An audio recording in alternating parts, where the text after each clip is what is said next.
Hi friends, today top news headlines. First headline, ఉత్తర కోస్తా ఆంధ్రప్రదేశ్లో నేటి నుండి ఆగస్టు 22 వరకు భారీ వర్షాలు కురుస్తాయని భారత వాతావరణ శాఖ ఐఎండీ తెలిపింది.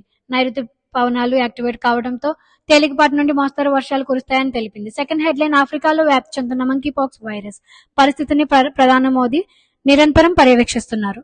WHO ఎంపాక్స్ కాంగో మరియు ఆఫ్రికాలో అనేక ప్రాంతాల్లో వ్యాప్తి చెందుతున్న 500 మంది చనిపోవడంతో ఇది నేషనల్ హెల్త్ ఎమర్జెన్సీ అని ప్రకటించింది. యూనియన్ పబ్లిక్ సర్వీస్ కమిషన్ మంత్రిత్వ శాఖలో 45 మంది జాయింట్ సెక్రటరీలు, డైరెక్టర్లు కాంట్రాక్ట్ ప్రతిపాదన ప్రభుత్వ ఉద్యోగులు కాని వారిని పార్శ్వ ప్రవేశం ద్వారా నియమించడాన్ని ప్రకటన చేసింది. ఇది ప్రతిపక్షాలు ఖండిస్తున్నాయి. అవగాహన సదస్సు సివిల్ ప్రిలిమ్స్ 2025 ఆగస్టు 25న జరగనుంది. ఫోర్త్ హెడ్లైన్, సౌత్ ఇండియా కాఫీకి టేస్ట్ లో ప్రపంచంలోనే 2వ ర్యాంకులో నిలిచింది.